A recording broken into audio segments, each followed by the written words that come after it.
Assalamualaikum warahmatullahi wabarakatuh. Selamat jumpa kembali sobat channel hobi teknologi seputar komputer dan jaringan internet. Di kesempatan kali ini kita akan mengulas dan membahas tutorial terkait dengan cara cepat mengatasi kinerja PC atau laptop yang lemot. Jadi bagi kita yang kesehariannya selalu berkecimpung dengan komputer dan laptop, ya, tidak bisa lepas dari itu pekerjaan kita sering sekali menemukan berbagai masalah dan kendala terkait laptop atau PC kita. Itu diajak kerja cepat susah, jadi lemotnya luar biasa, terutama yang ada hubungannya dengan pekerjaan-pekerjaan desain dan juga gaming, karena rata-rata laptop dan PC yang kita pakai itu bukan PC yang berspek untuk gaming dan desain, banyak yang dipaksakan.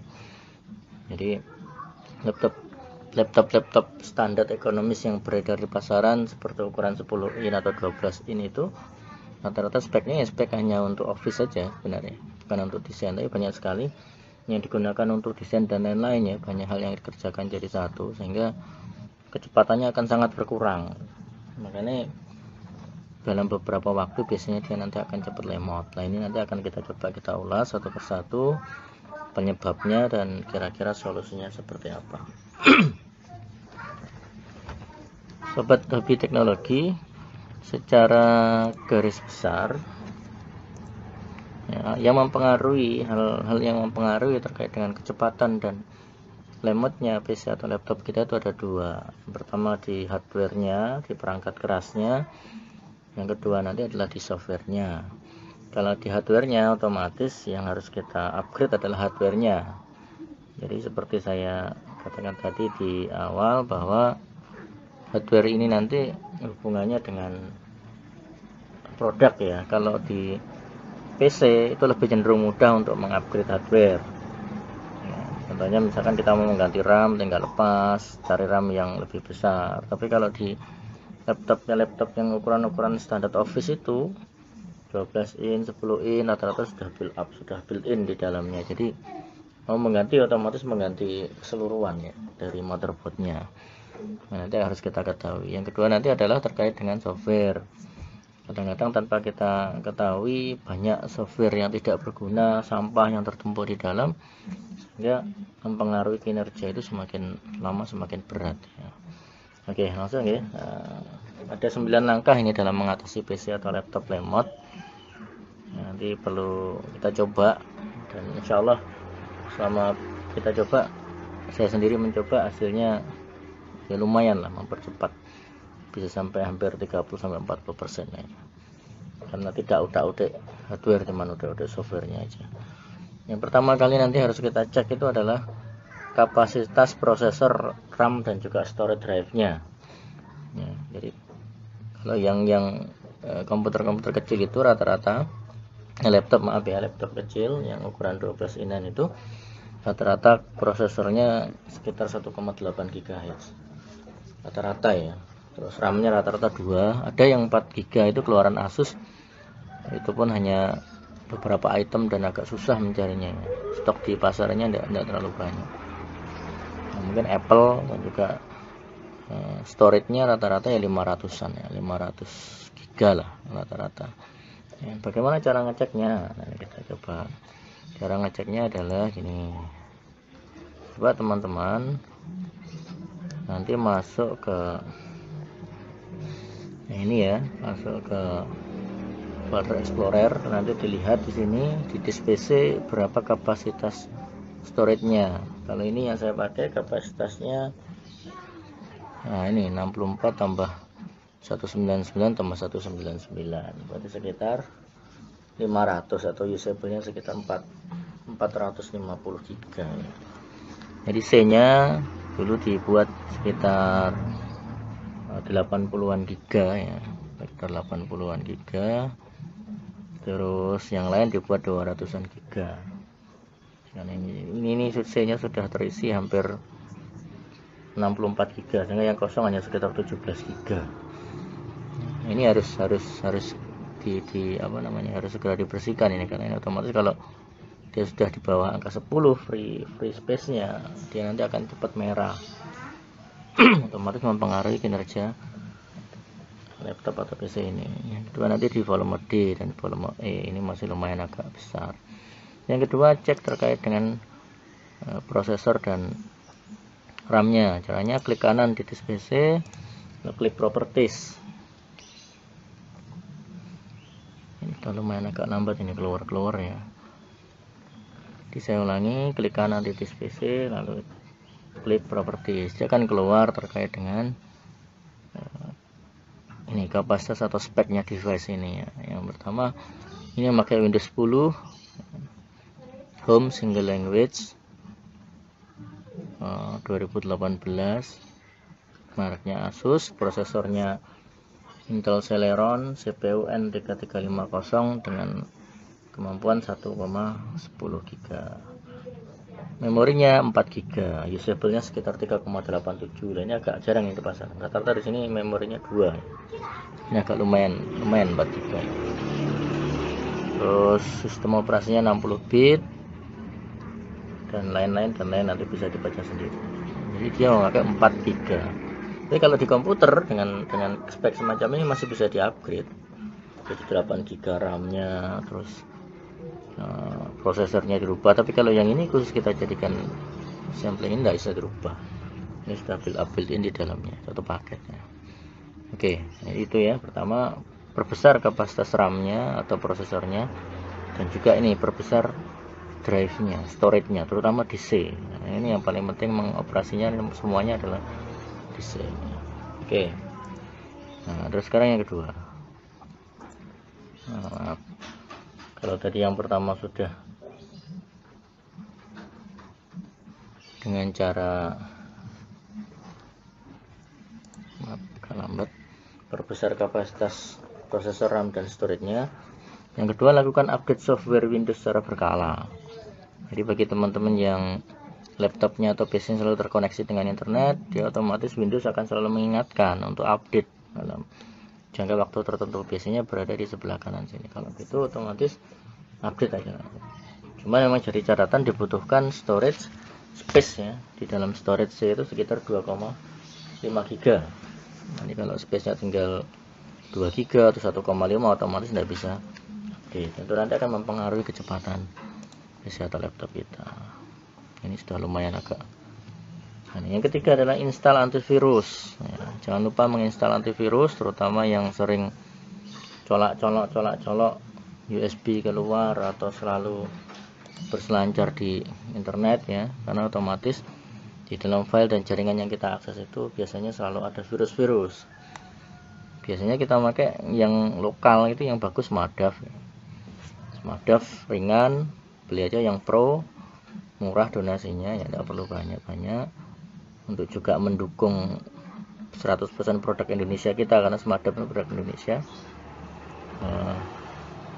Terus install. Dimana ada beberapa kekurangan, nanti di bab sendiri akan kita bahas terkait dengan Smadap, terutama dia menghiddenkan file-file yang menurut dia dibaca virus. Nanti ada sendiri, ada pembahasannya sendiri. Yang recommended juga itu kalau saya pakai biasanya adalah Avast ini, Avast cari yang pro ya. Atau yang free juga lumayan lah. Avast lumayan teliti terkait dengan virus. Ada lagi banyak yang lain, nanti ada macam-macam ya, Norton dan seterusnya, monggo nanti sesuai dengan sobat-sobat semuanya ingin yang seperti apa. Jadi install antivirus, aktifkan sehingga nanti pada saat ada sesuatu yang mencurigakan masuk ya, mengancam komputer kita, otomatis antivirus nanti akan mendetek dan membersihkan. Selanjutnya adalah hapus file di recycle bin. Jadi recycle bin itu adalah tempat sampah sementara. Jadi pada saat kita mendelete file baik dari drive C maupun drive D, drive E, itu nanti otomatis ya nanti tidak langsung dibuang secara permanen. Ya, nanti akan dilempar dulu ke namanya tempat sampah atau recycle bin. Tempatnya di mana? Nah, di sini biasanya selalu di defaultnya Windows dia ditaruh di depan sini di desktopnya. Bagaimana cara membersihkannya? Bisa dibuka terus di delete atau klik kanan di recycle binnya, terus di empty recycle bin, klik OK. Tapi pastikan dulu tidak ada file yang penting terhapus. Nah, kalau sudah kita empty recycle bin, otomatis filenya akan hilang. Jadi recycle bin ini harus selalu berkala, harus selalu dalam beberapa waktu kita bersihkan terus. Jadi itu tadi yang keempat ya, hapus file dari recycle bin. Yang kelima, uninstall program yang tidak perlu. Jadi program-program yang kira-kira tidak diperlukan di dalam laptop atau PC kita di uninstall aja, dihapus saja. Untuk melakukan uninstall atau pencopotan program yang tidak perlu ini, yang perlu kita lakukan adalah pertama kita masuk ke kontrol panel dulu ya.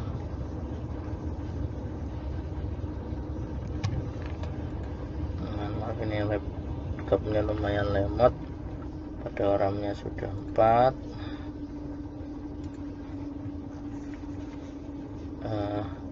Kontrol panel seperti tadi, kita masuk ke kontrol panel. Dalam kontrol panel nanti kita masuk ke program ya. Di dalam program nanti ada uninstall program. Nah, di dalamnya ini ada program-program yang sudah kita install dan aktif di dalam PC atau laptop kita. Yang kelihatannya program itu tidak terlalu berguna atau membuat berat kinerja laptop atau PC kita, klik aja, nanti di uninstall atau change. Uninstall aja, kalau udah usah change, uninstall, nanti dia otomatis akan di uninstall dan atau dicopot. Itu tadi cara yang ke-5 ya, terkait dengan uninstall program yang tidak perlu. Yang ke-6 itu adalah meminimalisir program yang berjalan pada startup. Jadi pada saat PC atau laptop kita mulai aktif hidup itu ada program-program yang berjalan dengan sendirinya otomatis, dan itu membuat kinerja PC dan laptop semakin berat. Makanya kita minimalisirkan itu ya, caranya adalah pertama kita masuk ke Task Manager saja, diklik search. Kalau di Windows 10 ya sudah ada fasilitas searchingnya, tulis saja di sini Task Manager. Oke, dan nanti masuk ke startup. Biasanya ada banyak pilihan, salah satunya adalah startup ya. Kita tunggu dulu. Jadi memang PC itu ya dibersihkan saja. Kalau memang spek standar itu, semakin hari akan semakin lemot ya, dengan menumpuknya banyak program, apalagi tidak dibersihkan. Makanya ini pentingnya kita melakukan 9 langkah ini ya. Di dalam sini ada startup, silakan klik startup. Banyak sekali di sini ada yang enable, disable ya. Yang enable itu berarti aktif, yang disable itu berarti tidak aktif. Silakan cari ini yang kelihatan tidak perlu ya, seperti bangsanya program-program yang tidak ada kaitannya dengan antivirus dan seterusnya semacam ini di disable aja ya. Klik kanan terus disable itu apa, terus nanti di disable ya, atau semuanya disable ya. Nanti setelah itu ditutup ya. Nanti kalau itu semuanya sudah tidak perlu kita nonaktifkan, di startup nanti akan lebih ringan ya. Itu langkah ke-6 ya. Langkah ke-6 tadi adalah meminimalisirkan program yang berjalan di startup. Program yang ke-7 adalah meminimalisirkan efek visual ya. Jadi efek visual itu adalah gini, tampilan di Windows baik di laptop maupun PC itu sudah di create sedemikian rupa oleh Microsoft, oleh Windows, tampilannya menarik ya. Termasuk di depan, kalau kita lihat ini di taskbar dan seterusnya, di menu-menu ini tampilannya menarik, ada tulisannya yang kelihatan menarik dan seterusnya. Ini adalah tampilan-tampilan yang memakan space gitu, memakan sumber daya. Oleh karena itu kita minimalkan. Caranya bagaimana? Kita masuk aja kontrol panel. Kontrol panel. Nah, ini kontrol panel. Ini masuk ke sistem and security, masuk ke sistem. Jadi sana kontrol panel, sistem and security, terus pilih sistem.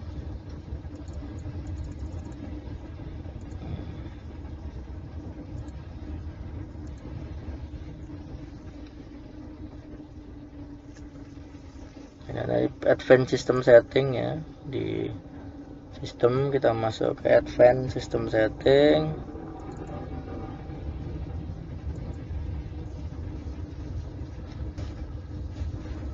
Pilih di sini performance, ya, ada menu performance, kita setting performance-nya. Terus ini adjust visual effect. Di sini ada let's window cause what's best for my computer. Jadi yang memilihkan adalah Windows. Ada adjust for best appearance. Jadi berikan yang terbaiknya, apa namanya, menu-menu terbaiknya termasuk performance terbaiknya. Kita pilih custom aja, custom. Kita pilih sendiri mana yang perlu ditampilkan, mana enggak ya. Kalau kira-kira yang tidak perlu ditampilkan, misalkan kita tidak perlu animasi di taskbar, hilangkan centangnya, terus apply. Terus oke. Animasi itu lumayan memakan sumber daya. Nah, setelah itu oke ya. Itu tadi cara ke berapa tadi ya? Ke-7.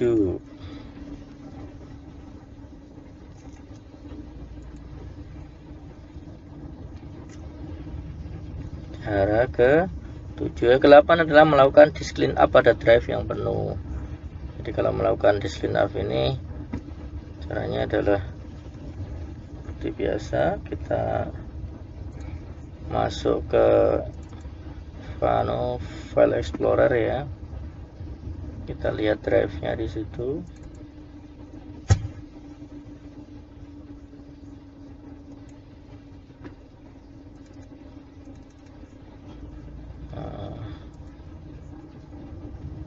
Drive di sini ada drive C, disk PC aja. Disk PC di sini kelihatan kita berapa kapasitas drive-nya. Nah, dari sini kita mana yang perlu di disk clean up, kita klik kanan, misalkan D berarti klik kanan, properties ya, klik kanan, properties. Nah, di sini ada disk clean up. Tapi hati-hati teman-teman, pada saat disk clean up ini memilih filenya yang kelihatannya filenya masih penting. Nah, kita harus betul-betul dipilah, jangan sampai nanti semua dibersihkan atau sampai di format ya, bahaya itu nanti kita akan kehilangan banyak file-file penting. Itu di oke gitu aja. Dan yang terakhir yaitu ke-9.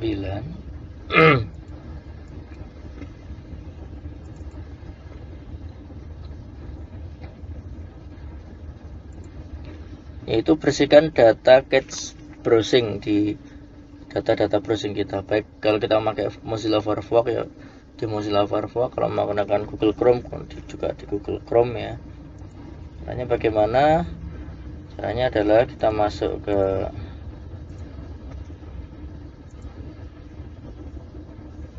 Google Chrome kita atau Mozilla Firefox kita, biasa kita gunakan untuk browsing. Kita bersihkan cache history-nya, karena gini, peramban ini baik di Chrome maupun Mozilla ini cepat sekali gitu loh meninggalkan cache. Pada saat kita mengunjungi satu situs tertentu ya, kita keluar, kita meninggalkan jejak di sana. Dan jejak itu banyak bertumpuk-tumpuk, semakin banyak kita browsing, cache-nya ya, cookies-nya akan semakin banyak dan itu akan memperberat. Karena cookies itu disimpan di drive C. Karena kita harus rutin ya, 2 hari sekali atau berapa atau sehari sekali dibersihkan agar PC tidak semakin lambat. Caranya adalah klik ini pojok kanan atas ini, customize and control Google Chrome ini kalau di Chrome ya, sama pakai Chrome. Terus klik history, klik lagi history, nanti akan muncul kolom historinya. Nah, di sini ada clear browsing data. Clear browsing data. Kita pilih semua ya, all time. Jadi ada pilihan-pilihan nanti 1 hari, 1 minggu dan seterusnya. kita pilih yang all time ya. Ini all time, ini pilih aja all time advance, all time. Kenapa? Karena biar dari awal semuanya terbersihkan. Terus ini kita lihat semuanya sudah tercentang, cookies dan semuanya, browsing history. Setelah itu clear data. Dia akan berproses, dia akan berputar untuk clear data, dan dicoba aja setelah browsing data. Pada saat kita menggunakan lagi si searching engine ini, baik Mozilla maupun Google Chrome ini, dia akan lebih ringan, lebih cepat ya, lebih cepat, tidak lemot lagi. Itu teman-teman beberapa tip dan trik cara untuk membuat PC kita lebih cepat dan tidak lemot ya. Coba aja dulu. Soalnya saya mencobanya di beberapa laptop dan PC, memang lumayan berhasil ya. Lumayan berhasil untuk mempercepat, walaupun tidak terlalu signifikan, mungkin yang sekitar 30-40%. Tapi artinya 30-40% itu sudah sangat membantu ya, karena kalau ingin cepatnya langsung signifikan ya otomatis kita utak-utik di hardware-nya. Itu mungkin teman-teman tips kali ini, semoga bermanfaat. Jangan lupa subscribe dan juga bunyikan loncengnya agar kami semakin semangat dan dalam membuat tutorial, dan semoga tutorial ini bermanfaat. Assalamualaikum warahmatullahi wabarakatuh.